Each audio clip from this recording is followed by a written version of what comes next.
Hi everyone, good morning and welcome back to my another new mini vlog. এতদিন আমি আমার ফেসবুকে নিজের অ্যাকাউন্টে আমার ব্লগগুলো পোস্ট করতাম যবে থেকে আমি ব্লগ পোস্ট করা স্টার্ট করেছি। বাট আজকে থেকে আমি একটা নতুন পেজ ওপেন করেছি ফেসবুকে। তো আজ থেকে আমি ডিসাইড করেছি যে ওই পেজে আমার প্রত্যেকটা ব্লগ পোস্ট করব। তো তোমরা যারা যারা আমার ব্লগ দেখো তো তোমরা একবার ওই পেজটাকে ফলো করে দিও। তো আজকে সকালবেলা ঘুম থেকে উঠে ফ্রেশ হয়ে আমি স্মুদি বানিয়েছিলাম, ওটসের স্মুদি বানিয়েছি।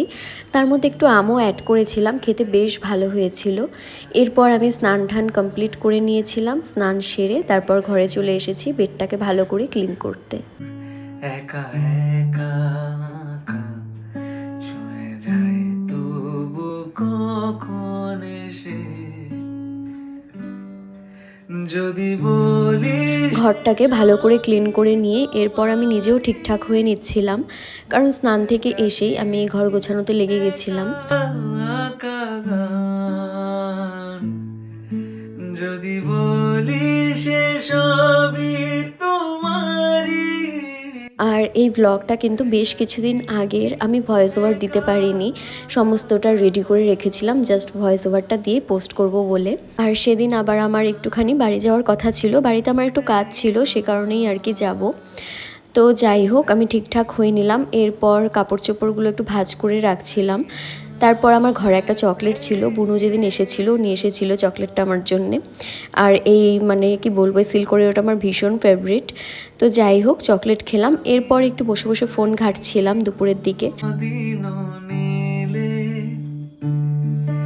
তুমি তোমার দু চোখে সেই। এর মাঝে আমি দুপুরে খাওয়া দাওয়া করে নিয়েছি, দেন একটু রেস্ট করে নিলাম, সেগুলো আমি আর ভিডিও নিতে পারিনি। তো যাই হোক এরপর আমি বাড়িতে এসেছি আমার কাজ কমপ্লিট করার পর। তারপর দেখলাম পিসিমণিও এসেছে, বুনু এসেছিল, পল্লবী এসেছিল। তো সবাই মিলে বসে চা খেলাম, মা চা বানিয়েছিল। এরপর আমরা রেডি হয়ে একটু বেরিয়েছিলাম। অ্যাকচুয়ালি রথ তো দেখতে যাইনি, তো সেই জন্য ভাবলাম যে আজকে যেহেতু আমরা সবাই একসাথেই আছি আর আমিও বাড়িতে আছি, তাই ভাবলাম যে একটু জগন্নাথের দর্শন করে আসি। আর আমাদের এখানে নেতাজি রোড দুর্গাবাড়িতে তো ভীষণ সুন্দর সাজায়, আর এত সুন্দর লাগছিল দেখতে ভেতরটা। আর অনেক ভিড় ছিল তখন, তো আমি গিয়ে একটু ঠাকুর প্রণাম করে তারপর আর বেশিক্ষণ ওখানে দাঁড়াইনি, বেরিয়ে গেছি, কারণ ভেতরে এত গরম লাগছিল এত লোকের ভিড়ে। এরপর কিছুটা টাইম বাইরে দাঁড়িয়ে দেন পিসুমণি বাড়ি চলে গেছে, কারণ পিসুমণি বাড়ি থেকে কাছেই, আর আমাদের এখান থেকেও খুব একটা দূর না, তাই আমরাও হেঁটেই চলে এসেছি বাড়িতে। সো চলো আজকের ব্লগটা এখানেই এন্ড করছি, আর ভালো লাগলে পরে পেজটা ফলো করে দিও। For now by.